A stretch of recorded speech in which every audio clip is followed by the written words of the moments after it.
नमस्कार दोस्तों, विकास study circle के यूट्यूब चैनल पर आप सभी का स्वागत है। दोस्तों आज हम लोग केवीएस का प्रैक्टिस सेट नंबर 3 करेंगे। इसमें दोस्तों मैथ के जो 20 प्रश्न आते हैं उन 20 प्रश्नों पर हम लोग चर्चा करेंगे। तो आप लोग दोस्तों वीडियो के साथ अंत तक अवश्य बने रहें तथा वीडियो को ज़्यादा से ज़्यादा लाइक करें, शेयर करें और चैनल को अधिक से अधिक सब्सक्राइब करें। चलिए दोस्तों देखते हैं आज का हमारा पहला प्रश्न है। पहला प्रश्न है दोस्तों, देखिएगा। ज्यामितीय निरूपण जो पूरे और उसके अंश के बीच संबंध दिखाता है। कह रहा है ज्यामितीय निरूपण जो पूरे और उसके अंश के बीच संबंध दिखाता है उसे क्या कहा जाता है। ए नंबर ऑप्शन है हिस्टोग्राम, बी नंबर है पाई चार्ट, सी नंबर है दंड आलेख और डी नंबर है चित्रलेख। तो दोस्तों ज्यामितीय निरूपण जो उसके दोस्तों पूरे और अंश के बीच संबंध दिखाता है उसे हम लोग क्या बोलते हैं, पाई चार्ट। ऑप्शन नंबर जो बी है इसमें वो आपका बिल्कुल सही हो जाएगा, पाई चार्ट। आगे देखिएगा दोस्तों, अगला प्रश्न है एक त्रिभुजाकार प्रिज्म में कितने शीर्ष होते हैं। तो दोस्तों त्रिभुजाकार जो प्रिज्म है उसमें कितने शीर्ष होते हैं, तो शीर्ष निकालने की दोस्तों संख्या जो होती है वह क्या होती है। यानी दोस्तों त्रिभुजाकार प्रिज्म में त्रिभुजाकार प्रिज्म में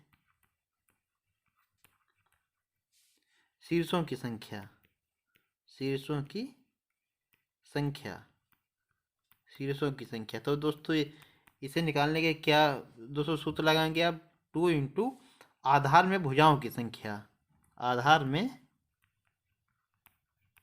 भुजाओं की संख्या, भुजाओं की संख्या। तो दोस्तों 2 आधार में भुजाओं की संख्या कितनी है, तो ये जो प्रिज्म है आपका वो त्रिभुजाकार है, यानी त्रिभुजाकार है। तो दोस्तों इसमें आधार में भुजाओं की संख्या कितनी होगी, 3। एक ये, दूसरी ये, तीसरी ये, 3 भुजाएं होंगी। तो 2 × 3, तो आंसर क्या आएगा हमारा 6। यानी शीर्षों की संख्या कितनी होगी, 6। तो ध्यान रखिए दोस्तों त्रिभुजाकार प्रिज्म में शीर्षों की संख्या निकालने के लिए आप क्या सूत्र लगाएंगे, 2 आधार में भुजाओं की संख्या। तो दोस्तों इसमें आंसर क्या आएगा, एक त्रिभुजाकार प्रिज्म में शीर्षों की संख्या कितनी होगी, 6।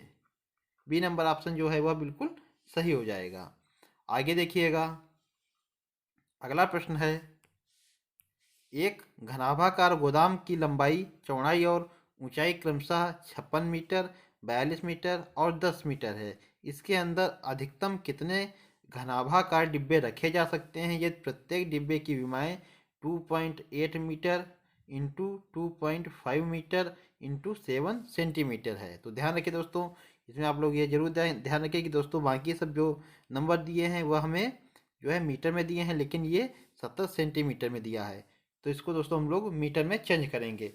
तो देखिएगा कह रहा है कि जो गोदाम है उसकी लंबाई, चौड़ाई और ऊंचाई हमें दी है और इसमें जो घनाभाकार डिब्बे रखे जाने हैं उनकी विमाएँ भी हमें दी हैं। तो दोस्तों इसमें आप लोगों को पता होगा कि घनाभ का आयतन क्या होता है, लंबाई गुणे चौड़ाई गुणे ऊंचाई। घनाभ का आयतन होता है LBH। और हमें डिब्बों की संख्या निकालनी है। तो दोस्तों डिब्बों की संख्या कैसे निकालेंगे, डिब्बों की संख्या डिब्बों की संख्या निकालने के लिए दोस्तों हमें गोदाम का जो आयतन है उसके बटे जो घनाभाकार डिब्बे हैं उसका जो आयतन होगा वह रखेंगे, तो हमें डिब्बों की संख्या ज्ञात हो जाएगी।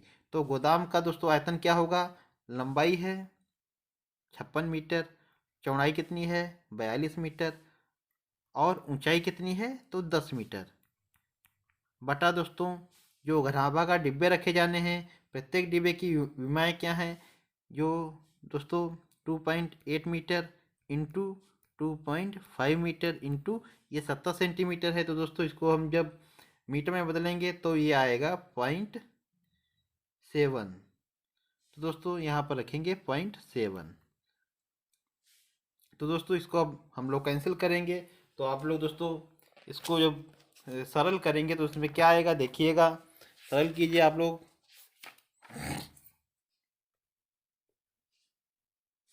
तो दोस्तों यहाँ पर आप लोग क्या करें, दशमलव हटाएंगे, एक जीरो बढ़ा दें, ये दशमलव हटा दें, एक जीरो और बढ़ा दें, ये दशमलव हटा दें, एक जीरो और बढ़ा दें।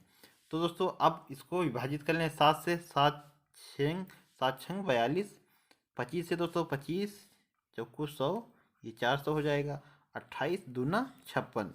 तो दोस्तों आप गुणा कर लीजिएगा 2 × 6 × 400, तो यहाँ आएगा 6 दून 12 चौक 48। यानी दोस्तों डिब्बों की संख्या क्या आएगी? 4800। ऑप्शन नंबर जो बी है यह बिल्कुल सही हो जाएगा। डिब्बों की संख्या क्या आएगी? 4800। आगे देखिएगा दोस्तों, अगला प्रश्न क्या कह रहा है। अगला प्रश्न है, एक आयत की लंबाई 16 सेंटीमीटर तथा चौड़ाई 8 सेंटीमीटर है। यदि किसी वर्ग का क्षेत्रफल आयत के क्षेत्रफल से 2 गुना हो तो वर्ग की भुजा है। वर्ग की भुजा में निकालनी है। आयत की लंबाई चौड़ाई दी हुई है, तो कह रहा है कि वर्ग का क्षेत्रफल आयत के क्षेत्रफल से 2 गुना है। तो पहले आयत का क्षेत्रफल हम लोग निकालेंगे। आयत का क्षेत्रफल, आयत का क्षेत्रफल क्या होता है? लंबाई, लंबाई इंटू चौड़ाई, लंबाई इंटू चौड़ाई। लंबाई है कितनी? 16 सेंटीमीटर और चौड़ाई है 8 सेंटीमीटर, तो ये आयत का क्षेत्रफल हो गया। इसके बाद दोस्तों हमसे कह रहा है कि आयत का जो क्षेत्रफल है उससे वर्ग का जो क्षेत्रफल है, कि वर्ग का क्षेत्रफल आयत के क्षेत्रफल से 2 गुना है। यानी दोस्तों जो वर्ग का क्षेत्रफल है वह आयत के क्षेत्रफल से 2 गुना है। तो वर्ग का क्षेत्रफल क्या होगा? वर्ग का क्षेत्रफल, आयत का क्षेत्रफल है 16 × 8, तो इससे दोस्तों 2 गुना होगा वर्ग का क्षेत्रफल। अब वर्ग की हमें भुजा निकालनी है। तो दोस्तों वर्ग का क्षेत्रफल इतना निकला है, और वर्ग का क्षेत्रफल होता क्या है? तो भुजा स्क्वायर। वर्ग का क्षेत्रफल होता है भुजा स्क्वायर। तो दोस्तों अब क्षेत्रफल दिया है 16 × 16, 8 दूना 16, तो हमें भुजा ही वर्ग की निकालनी है। तो ए बराबर क्या होगा? √16 × 16। अब रूट से बाहर निकल आएगा ए बराबर 16, यानी भुजा की जो वर्ग की भुजा क्या होगी? 16 सेंटीमीटर। तो ध्यान रखें दोस्तों, प्रश्न में हमसे साफ बोला था कि वर्ग का क्षेत्रफल जो है आयत के क्षेत्रफल से 2 गुना है, और आयत का क्षेत्रफल हमने निकाल लिया लंबाई इंटू चौड़ाई से, और वर्ग का क्षेत्रफल आयत के क्षेत्रफल से 2 गुना कर दिया। वर्ग का क्षेत्रफल होता है ए स्क्वायर। तो हमने दोस्तों इसका मान रखकर एक ही जो इसकी वर्ग की भुजा है वह हमने 16 सेंटीमीटर निकाल ली। तो ऑप्शन नंबर सी जो है यह बिल्कुल सही हो जाएगा।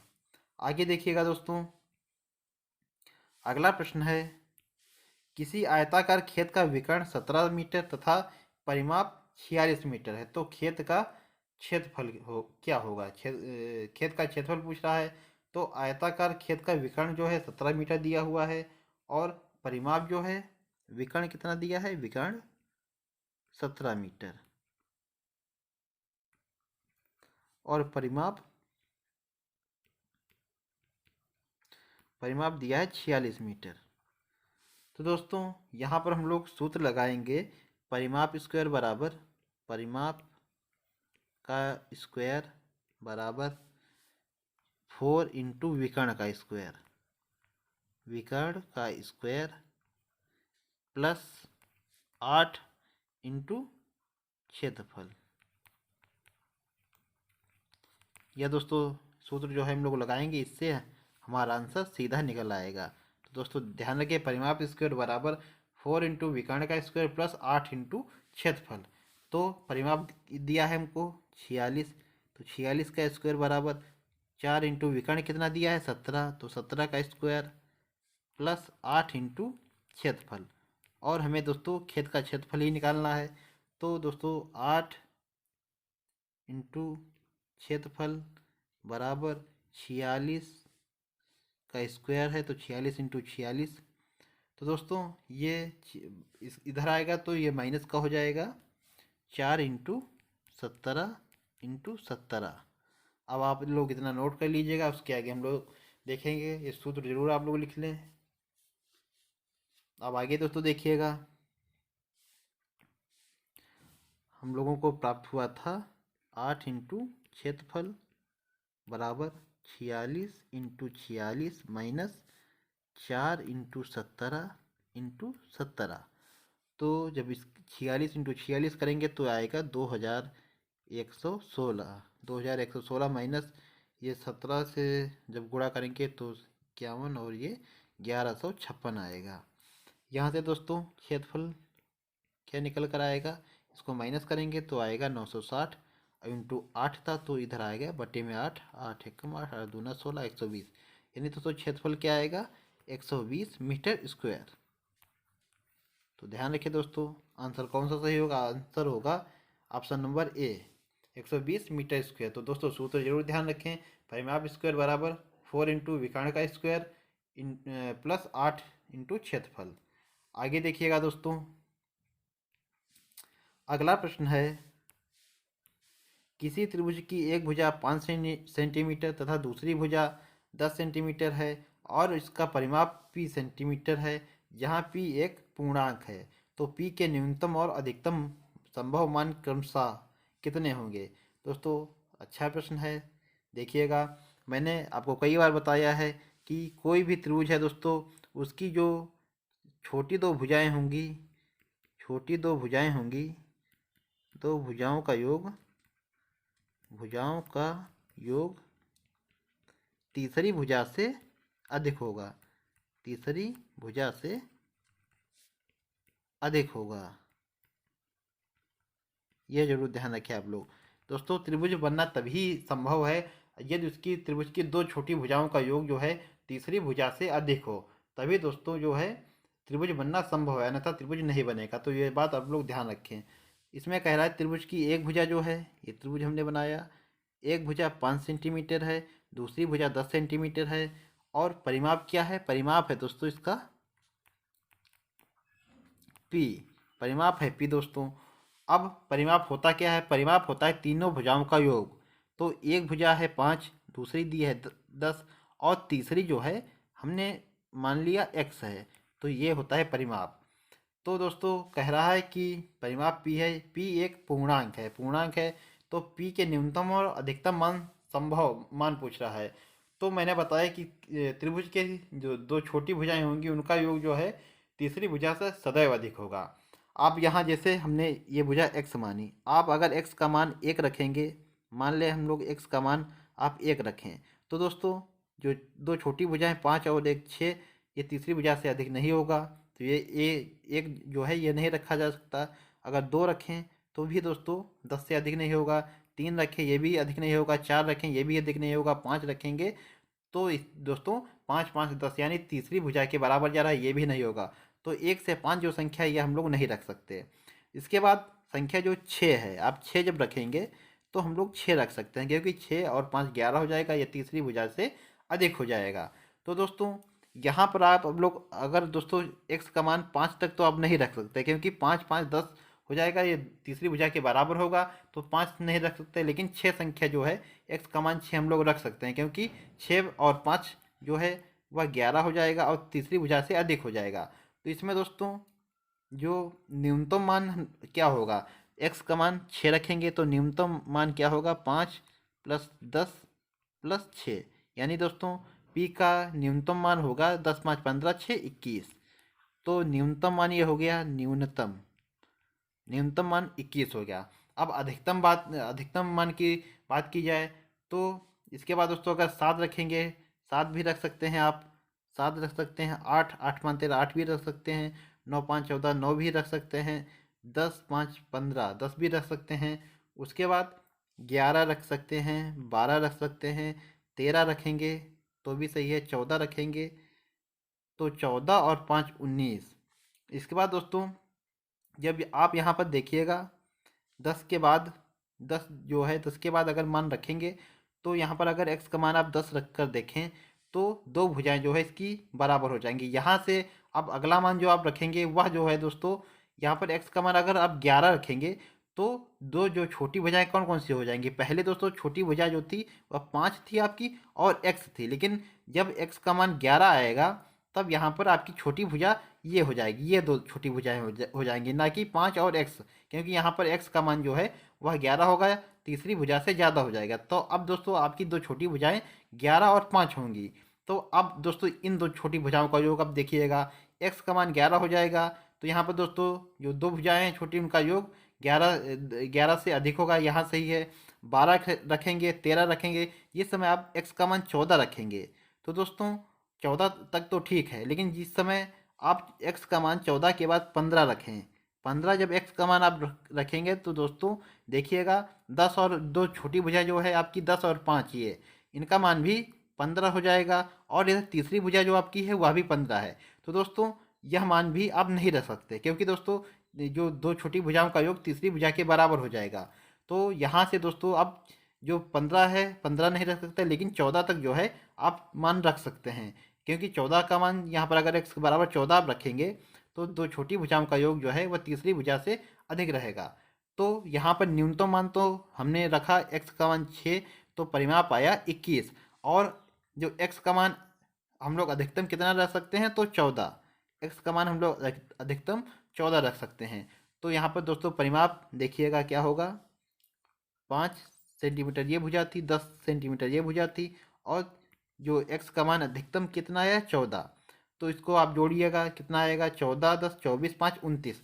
यानी दोस्तों अगर अधिकतम मान की बात की जाए अधिकतम, तो कितना आएगा 10 14 10 24 5 29। तो ध्यान रखिए दोस्तों न्यूनतम मान 21 होगा और अधिकतम मान 29 होगा। तो दोस्तों ध्यान रखिए, देखिएगा आंसर कौन सा सही होगा, न्यूनतम मान 21 और अधिकतम जो है वह 29 होगा। 21 और 29 ऑप्शन नंबर जो इसमें बी है वह बिल्कुल सही हो जाएगा। तो दोस्तों ध्यान रखिए काफ़ी अच्छा प्रश्न था। देखिएगा अगला प्रश्न है हमारा 48 नंबर, कह रहा है 3 की पावर 1989 में 7 से भाग देने पर शेषफल क्या होगा। तो 3 की पावर 1989 में दोस्तों 7 से भाग देने पर शेषफल क्या होगा। आप लोग जरूर ये चीज़ दोस्तों ध्यान रखें, जब इस प्रकार के प्रश्न आपके पास आपको देखने को मिले तो आप लोगों को दोस्तों करना क्या है कि जिससे दोस्तों हम लोग भाग दे रहे हैं, भाग दे रहे हैं 7 से, तो ऊपर दोस्तों जो आपका आधार है उसमें दोस्तों किसी भी संख्या से भाग देने पर, जिससे भाग देना हो, तो भाग आप देने पर जैसे आपका जो शेषफल आए वह कितना है 1 या -1, इससे अधिक शेषफल नहीं आना चाहिए। जैसे दोस्तों मान लेते हैं, हम एग्जाम्पल आपको दे रहे हैं, यहाँ पर लिखा होता 8 की पावर 2 और हमें भाग देना है तो 7 से। तो दोस्तों 7 से आप 8 में भाग दीजिएगा, तो हमारा शेष क्या आएगा, 7 से 8 में भाग देंगे शेष आएगा 1। अब आप 1 की पावर ही 2 लगा दीजिए, तो यहाँ पर आपका आंसर आ जाएगा 1। क्योंकि दोस्तों आप ऐसे भाग देकर देख लीजिएगा, 8 से 8 का स्क्वायर कितना होगा, 8 अठे 64। अब 7 से भाग दीजिए, 7 अठे 56, 7 नाम 7 से आप जब भाग देंगे इसमें तो क्या आएगा, 7 नाम 63, 7 नाम 63। तो यहाँ पर दोस्तों शेषफल क्या बचेगा, 1 बचेगा। तो दोस्तों यहाँ पर हमने जो संख्या रखी है, संख्या आपकी कोई भी हो, वह दोस्तों शेषफल वहाँ पर आपका 1 ही आना चाहिए, 1 या -1 आना चाहिए। जैसे -1 का एग्जाम्पल आप देखें, अगर यहाँ पर पावर होती 6 की पावर 2 और भाग आपको 7 से करना होता, तब दोस्तों यहाँ पर हम लोग भाग दे सकते हैं। यहाँ पर लिखेंगे 7 से 6 में भाग जाएगा नहीं, तो यहाँ पर हम लोग लिखेंगे -1, -1 इसकी पावर 2। तो यह चीज़ आप लोग ध्यान रखें, कोई भी आधार आप दिया हुआ हो, भाग देना हो आपको, तो संख्या को दोस्तों उसके करीब ले जाना चाहिए जहाँ पर हमारा जो शेषफल निकल कर आए वह -1 आए या 1 आए। तो दोस्तों इस चीज़ का ध्यान रखें आप लोग। अब इसमें दोस्तों प्रश्न जैसे दिया हुआ है हमको, इसमें आपको क्या करना है, लिखा है 3 की पावर 1989 इसके बटे 7 दिया है, तो 7 से 3 में दोस्तों भाग जाएगा भी नहीं। और यह दोस्तों इनका अंतर जो है, अगर 7 से आप 3 को भाग करें तो ये दोस्तों अंतर बहुत अधिक है, बहुत इसमें दोस्तों अंतर जो है बहुत अधिक है। तो हमको अंतर कम करने के लिए अंतर आपको कितना दोस्तों आना चाहिए, केवल 1 या -1, भाग देने पर जो शेष आए वह 1 या -1 आना चाहिए। यहाँ पर दोस्तों अगर आप भाग देंगे तो यहाँ पर 7 से 1 बार जाएगा 7, यहाँ पर अंतर कितना आया -4, तो -4 ये नहीं आना चाहिए। अंतर कितना आना चाहिए, शेषफल कितना आना चाहिए, 1 या -1। 7 से भाग, अब इसमें क्या कर सकते हैं आप इसका दोस्तों देखें कि 3 का पावर आप 2 करेंगे तो 3 तियाँ 9 होगा, तब भी दोस्तों अंतर 2 का बचेगा, 7 से भाग देंगे। 3 की पावर जब 3 करेंगे, 3 तियाँ 9 तियाँ 27, जब 3 की पावर 3 करेंगे आप, 1 मिनट दोस्तों, 3 की पावर 3 करेंगे, अब दोस्तों यहाँ पर क्या आएगा, 3 छः 18 3 तियाँ 9 बटा 7। अब दोस्तों 3 तियाँ 9 तियाँ 27, 27 की पावर क्या होगी 663, 27 की पावर 663 बटा 7। अब 7 से 27 को आप जब भाग करेंगे तो देखें कितना आएगा। 7 7 से 4 बार जाएगा, 7 इंटू 4 क्या होगा 28। यहाँ पर दिया है 27, तो यहाँ पर आएगा माइनस का 1। ठीक है दोस्तों, माइनस का 1 आएगा और पावर कितनी 663। जब माइनस 1 दोस्तों आप गुणा करेंगे 663 बार तो आंसर हमें क्या प्राप्त होगा, -1 ही प्राप्त होगा, क्योंकि दोस्तों ये 663 विषम है। तो दोस्तों अगर -1 की गुणा आप दो बार करेंगे तो यहाँ पर आएगा प्लस का 1, लेकिन अगर दोस्तों विषम बार करेंगे तो आंसर हमें -1 ही प्राप्त होगा। तो यहाँ पर दोस्तों विषम थी तो -1 जो है शेषफल प्राप्त होगा। जब शेष हमारा -1 आए तो आपको करना क्या है, आपको दोस्तों जो भाजक है भाजक से ही दोस्तों शेषफल को घटा देना है। तो वही जो उत्तर आएगा वही हमारा आंसर होगा। तो यहाँ पर आंसर हमारा क्या है 6। तो दोस्तों इसमें अगर 3 की पावर 1989 में 7 से भाग देने पर शेषफल क्या बचेगा 6। और यहीं पर अगर दोस्तों ये माइनस का 1 ना होता, ये प्लस का 1 होता तो हमारा आंसर केवल 1 होता। ठीक है दोस्तों, अगर माइनस का शेषफल आता है तो हमें जो है वह भाजक से घटा देना पड़ेगा, और अगर प्लस का 1 आता तो आंसर हमारा केवल 1 ही होता। तो दोस्तों ध्यान रखें, आशा करता हूँ प्रश्न आपको अच्छे से समझ में आया होगा। दोस्तों इसमें ऑप्शन नंबर बी सही होगा, जो है इसमें शेषफल 6 आएगा। आगे देखिएगा, अगला प्रश्न है 7 क्रमिक संख्याओं का औसत 20 है, इसमें बड़ी संख्या क्या होगी। तो 7 क्रमिक संख्याओं का औसत 20 है, तो दोस्तों संख्या माने x, x+1, x+2, x+3, x+4, x+5 और x+6। ये दोस्तों क्रमागत 7 संख्याएं हो गई, इनका औसत 20 है। तो इनको आप लोग जोड़ लीजिएगा, ये आएगा 7x प्लस 6 5 11 4 15 3 18, तो 20 1 21, 21 बराबर कुल मान इनका कितना होगा 20 इंटू 7, तो 7x प्लस 21 बराबर 2 से 7 दूनी 14 140। 7x बराबर कितना आएगा 119, और x बराबर 17 सत्ती 119, x का मान कितना आएगा 17। कह रहा है इनमें सबसे बड़ी संख्या क्या होगी, सबसे बड़ी संख्या हमारी थी x+6, तो x+6 इसमें मान रखेंगे 17+6, यानी आंसर क्या आएगा 17 3 20 3 23, आंसर आएगा 23। ऑप्शन नंबर जो कौन सा सही होगा, ऑप्शन नंबर सी जो है बिल्कुल सही हो जाएगा, ऑप्शन नंबर सी। आगे देखिएगा, अगला प्रश्न है 10 मीटर प्रति सेकंड को किलोमीटर प्रति घंटे में बदलें। तो दोस्तों मैंने आपको कई बार बताया है, अगर आपको किलोमीटर प्रति घंटे को मीटर प्रति सेकंड में चेंज करना हो तो आप गुणा करें इसको 5/18 से। और आपको जब मीटर प्रति सेकंड को किलोमीटर प्रति घंटे में बदलना हो तो आप गुणा करें 18/5 से।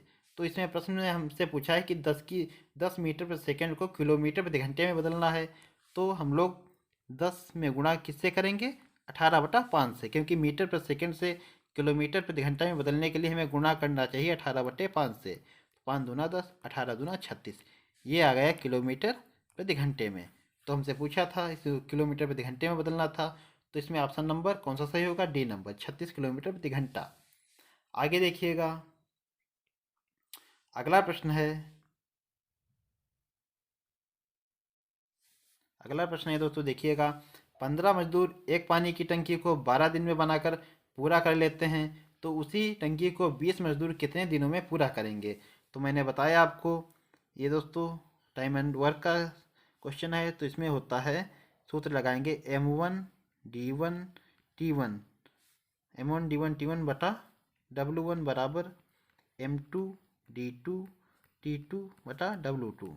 तो यहाँ पर दोस्तों वर्क जो है वर्क एक ही है, तो M1 कितने थे 15 मजदूर थे, दिन कितने थे 12, और समय इसमें है नहीं तो कार्य भी एक ही था, तो बराबर कितना होगा M2 दूसरे में मजदूर कितने थे 20, दिन कितने थे, दिन ही हमको ज्ञात करना है, तो D2 बराबर क्या होगा देखिएगा, D2 बराबर 15 इंटू 12 बटा 20, तो 4 पंचे 20, 4 तियाँ 12, 5 तियाँ 15, यानी दिन दोस्तों 20 मजदूरों को कितना समय लगेगा 9 दिन।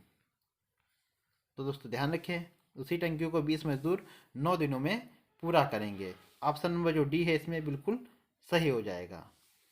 आगे देखिएगा दोस्तों, अगला प्रश्न है, एक आयत की लंबाई में 60% की वृद्धि करने पर उसकी चौड़ाई में कितने प्रतिशत की कमी करनी होगी जिससे आयत का क्षेत्रफल ना बदले।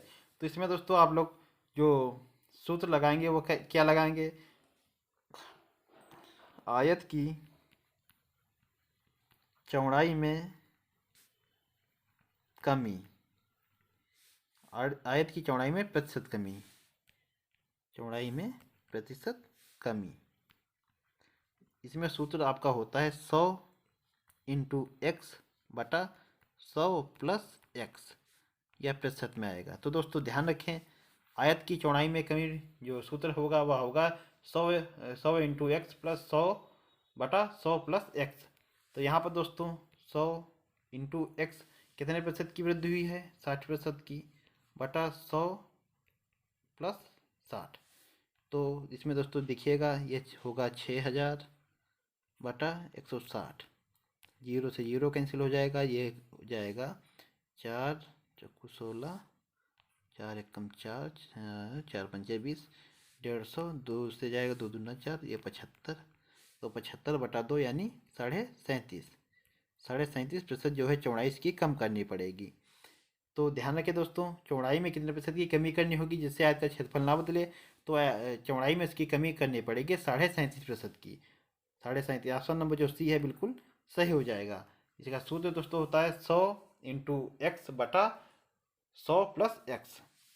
आगे देखिएगा, अगला प्रश्न है, कह रहा है कि 3 सही 1/4 किलोग्राम चीनी से 1/16 किलोग्राम चीनी के कितने पैकेट बनाए जा सकते हैं। तो इसमें कोई दोस्तों वो नहीं, आपको केवल भाग ही करना है। 4 तियाँ 12, 1 13/4 भाग करेंगे तो ये गुणे में दोस्तों लिखेंगे 16/1, 4 चौकू 16, 13 चौकू 52, यानी दोस्तों कितने पैकेट बनेंगे आपके 52। ऑप्शन नंबर ए जो है बिल्कुल सही हो जाएगा।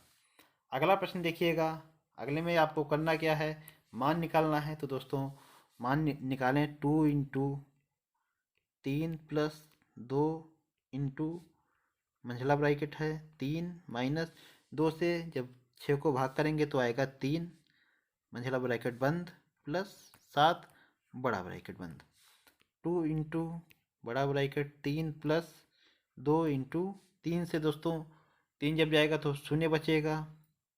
अब दोस्तों प्लस क्या है 7, ये ब्रैकेट बंद हो जाएगा। तो 3 जीरो और 2 की गुणा, तो यहाँ पर जीरो आ जाएगा, तो 3 प्लस 7 बचेगा। अब 2 इंटू 3 प्लस 7, तो 2 गुणे 7 और 3 10, यानी अब आंसर क्या आएगा, हमारा आंसर आएगा 10 गुणा 2 यानी 20। ऑप्शन नंबर जो बी है यह बिल्कुल सही हो जाएगा दोस्तों, इसमें ऑप्शन नंबर बी 20 आएगा। आगे देखिएगा, अगला प्रश्न है, यदि x square plus P x minus Q तथा 5x² minus 3px minus 15q का महत्तम समापवर्त x-3 हो तो p तथा q के मान होंगे। तो इसमें दोस्तों मासा दिया है आपको, मासा दिया है x-3। तो जब मासा दिया है आपको x-3, तो आप लोग क्या करें कि x बराबर मासा दिया ही है x-3, तो इसका मान दोस्तों x का मान बराबर 3 होगा। तो x का मान 3 आप रख के इक्वेशन को, जो दो इक्वेशन दी हैं इनको सॉल्व कर लीजिएगा। तो इससे दोस्तों p और q के मान जो हैं वह निकल आएंगे। देखिएगा दोस्तों, x का मान 3 रखेंगे तो पहली इक्वेशन है x² plus P x minus Q, इसमें x का मान 3 रखें तो 3 3 9 प्लस 3p माइनस क्यू, तो ये आएगा 3p माइनस क्यू बराबर माइनस का 9। इक्वेशन नंबर 1 हो गई। दूसरी थी दोस्तों 5x² minus 3px minus 15q। तो यहाँ पर दोस्तों x का मान 3 रखेंगे तो होगा 3 3 9 5 45 माइनस 3 3 9p माइनस 15q। तो यहाँ से दोस्तों माइनस 9p माइनस 15q बराबर माइनस के 45। तो दोस्तों इतना आप लोग नोट कर लीजिएगा। इक्वेशन दूसरी बना दें 1 मिनट दोस्तों। -3 यहाँ से अगर हम लोग कॉमन लेंगे तो बचेगा 3p प्लस का 5q और बराबर ये है माइनस का 45। तो माइनस का 3, इधर ये माइनस माइनस कटेगा और 3 से ये 15 बार जाएगा, तो यहाँ पर आएगा 3p प्लस 5q बराबर 15। ये हमारी इक्वेशन हो जाएगी दूसरी। तो दोस्तों ये दो इक्वेशन आप लोग नोट करें इनको। उसके बाद दोनों इक्वेशनों को हम लोग सॉल्व करेंगे, इससे p और q का मान हमें प्राप्त हो जाएगा। तो दोस्तों आपने नोट कर लिया होगा, अब आगे देखिएगा। पहली इक्वेशन हमारी क्या बनी थी? पहली बनी थी इक्वेशन 3p माइनस क्यू बराबर माइनस का 9, और दूसरी इक्वेशन थी हमारी दोस्तों 3p प्लस 5q बराबर 15। अब इनको दोस्तों हम लोग क्या करेंगे, p जो है दोनों इक्वेशनों में हमारा बराबर है, तो हम लोग सीधा इसको घटा देते हैं। दोस्तों घटाने पर पहली इक्वेशन से दूसरी इक्वेशन को घटाने पर क्या प्राप्त होगा? माइनस का चिन्ह लगेगा, ये माइनस का, ये माइनस का, तो ये दोस्तों कैंसिल हो जाएगा। ये आएगा माइनस का 6q, और इधर दोस्तों 15 से 15 और 9 ये जुड़ेंगे दोस्तों, तो हो जाएगा 15, ये 24, ये भी माइनस का होगा, माइनस से माइनस कैंसिल हो जाएगा, क्यू का मान आएगा 4। क्यू का मान दोस्तों 4 आया। अब क्यू के मान को दोस्तों इक्वेशन फर्स्ट में रखने पर दोस्तों देखिएगा 3p माइनस 4q का मान 4 आया बराबर माइनस 9। 3p बराबर क्या है? वो होगा माइनस का 9 है, ये प्लस का 4 होगा, तो बचेगा माइनस का 5। p की वैल्यू क्या आएगी? p बराबर -5/3। तो दोस्तों ध्यान रखें, ये दोस्तों माइनस का 4 है, इधर पक्षांतर होकर जब जाएगा तो दोस्तों क्या बचेगा? इधर दोस्तों देखिएगा 3p माइनस 4, इधर माइनस का 9 है, तो 3p बराबर माइनस का 9, ये प्लस 4 हो जाएगा, तो 3p बराबर क्या आएगा? माइनस का 5। वही दोस्तों 3p बराबर माइनस का 5 आया। तो p की वैल्यू क्या आई? -5/3। q की वैल्यू क्या थी? 4। हमसे p और q के मान ही पूछे थे, तो p का मान आया -5/3 और q का मान आया है दोस्तों 4। कौन सा ऑप्शन सही होगा? -5/3 और q 4। ऑप्शन नंबर जो सी है बिल्कुल सही हो जाएगा, -5/3 और 4। अगला प्रश्न दोस्तों देखते हैं। अगला प्रश्न है, इसमें दोस्तों x का मान आपको निकालना पड़ेगा। तो दिया है 9 की पावर 7, अरे 9/7 की पावर 3 इंटू 49/81 की पावर 2x-6 बराबर है दोस्तों, क्या दिया है? 7/9 की पावर 9। अब आप लोग इसमें दोस्तों देख लें कि यहाँ से 7/9 दिया है, इधर दोस्तों 7 की पावर 2 हो जाएगा, 49 दिया तो 7 की पावर 2, यहाँ 9 की पावर 2, लेकिन यहाँ पर दोस्तों ये उल्टा लिखा है, ये 9/7 लिखा है, तो इसको 7/9 करने के लिए हम लोग क्या करेंगे? 7/9 सीधा लिख देंगे और पावर इसकी दोस्तों माइनस में कर देंगे। इधर दोस्तों क्या करेंगे? 7/9, इसकी पावर हो जाएगी 2, और ये है दोस्तों इंटू 2x-6 बराबर क्या आएगा? 7/9 की पावर 9। अब आधा दोस्तों तीनों में समान है, तो घाते हम लोग जोड़ लेंगे। 7/9 की पावर -3x प्लस 2 दूना 4x माइनस 2 छंग 12 बराबर 7/9 की पावर 9। यहाँ से दोस्तों जब आधार दोनों तरफ बराबर हैं तो क्या होगा? -12 -3 यानी 4x, ये -15 बराबर 9, तो 4x बराबर क्या आएगा?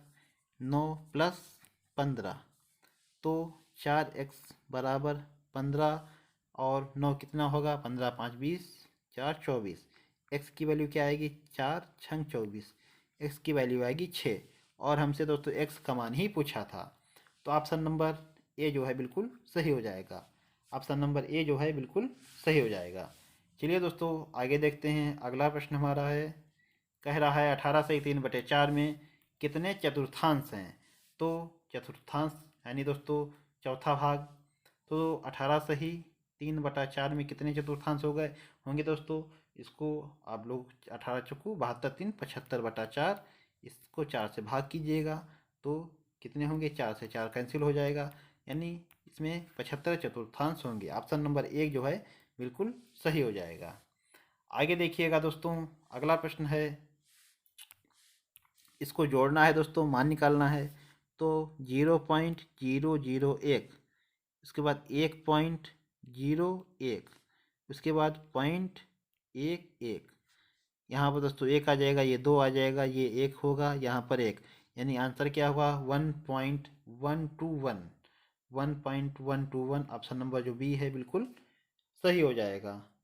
आगे देखिएगा दोस्तों, अगला प्रश्न है, कह रहा है जब दो संख्याओं का अंतर तथा गुणनफल क्रमशः 5 तथा 36 हो तो उनके व्युत्क्रमों का अंतर क्या है। तो संख्याओं का अंतर क्या है, संख्याएं हमने x और y मानी दोस्तों, और इनका अंतर क्या है, अंतर है 5, और गुणनफल क्या है 36, यानी x इंटू वाई बराबर क्या है 36। अब कह रहा है उनके व्युत्क्रमों का अंतर। तो दोस्तों संख्या हमने x और y मानी थी, इनके जो व्युत्क्रम होंगे वह क्या होंगे 1/x और 1/y, इनका मान हमें निकालना है। तो व्युत्क्रमों का दोस्तों अंतर निकालना है, तो व्युत्क्रम होंगी 1/x और 1/y, इनका अंतर निकालने के लिए क्या करेंगे, तो दोस्तों 1/x माइनस 1/y, तो दोस्तों ये एलसीएम लेंगे xy/y माइनस x। अब दोस्तों यहाँ से हमें मान दिया है, मान किसका दिया है, x माइनस वाई जो है इसका मान भी दिया है, x माइनस वाई बटा X Y. X minus Y का मान कितना है 5, और एक्स वाई का मान कितना है 36। तो यहाँ से दोस्तों 5/36, ये हमारा आंसर आ जाएगा 5/36। ऑप्शन नंबर जो डी है बिल्कुल सही हो जाएगा 5/36। आगे देखिएगा दोस्तों, अगला प्रश्न आज का हमारा अंतिम प्रश्न है, जेड का मान ज्ञात कीजिए यदि संख्या, ये दोस्तों दी है 41, 7, जेड और 8, इसमें 9 से विभाज्य हो। कह रहा है कि जेड का मान कितना होगा यह संख्या जो दी है यह 9 से विभाज्य हो। तो दोस्तों 9 से विभाज्यता का नियम क्या होता है, 9 से विभाज्यता इसका नियम होता है दोस्तों, कोई भी संख्या जो है, कोई भी संख्या 9 से तभी विभक्त होगी जब उसके अंकों का योग जो है, अंकों का योग 9 से विभाजित हो। तो ध्यान रखें 9 से विभाज्यता का नियम क्या होता है, उसके अंकों का योग, जो संख्या दी है उसके संख्या के अंकों का योग जो है वह 9 से विभाजित हो। तो दोस्तों यहाँ पर संख्या दी है 41, 7, जेड 8, इसके अंकों का योग क्या होगा 4 + 1 + 7 + जेड + 8। तो 8, 7, 15, 1, 16, 4, 20, 20 + जेड। तो 9 से विभाजित करेंगे तो दोस्तों अगर जेड का मान 1 रखें 9 से दोस्तों, यहाँ पर 9 से 20 को भाग करेंगे तो 9 दूनी 18, और 9 से जब 3 बार भाग करेंगे 9 × 3 तो आएगा 27, 9 × 27। तो यहाँ पर 20 दिया है, तो यानी जेड का मान अगर हम लोग 7 रख दें तो संख्या हो जाएगी 27, और यह 9 से पूर्णतः विभक्त होगी। तो दोस्तों 9 का अगर मान रखा जाए तो 9 का मान जेड का मान हम लोग क्या रख सकते हैं, जेड का मान रख सकते हैं 7, क्योंकि दोस्तों यहाँ पर 9 के अगर दोस्तों गुणज की बात की जाए तो वो दोस्तों तीसरी बार जाएगा, 9 × 3 = 27, यानी 20 + दोस्तों 7 अगर जेड का मान रखा जाए तो 27 हो जाएगा, और 9 से पूर्णतः संख्या विभक्त हो जाएगी। तो जो जेड का मान दोस्तों जो है 7 होगा। ऑप्शन नंबर जो बी है बिल्कुल सही हो जाएगा। 9 से विभाज्यता का नियम क्या कहता है, यदि उसके अंकों का योग जो है, संख्या दी है उसके अंकों का योग 9 से विभाजित होगा तभी पूर्ण जो संख्या है वह 9 से विभाजित हो जाएगी। तो दोस्तों ये थे आज के हमारे 20 प्रश्न। आशा करता हूँ आप लोगों को प्रश्न बहुत अच्छे से समझ में आए होंगे। दोस्तों प्रश्न जो हैं काफ़ी अच्छे थे, कोई भी प्रश्न जो है टफ नहीं था, आपने आसानी से प्रश्नों को हल किया होगा। दोस्तों अगर आपको क्लास पसंद आई हो तो दोस्तों क्लास को लाइक करें, शेयर करें, और चैनल को अधिक से अधिक सब्सक्राइब करें। मिलते हैं दोस्तों अपने अगले वीडियो में, तब तक के लिए आप लोगों को बहुत बहुत धन्यवाद। जय हिंद दोस्तों।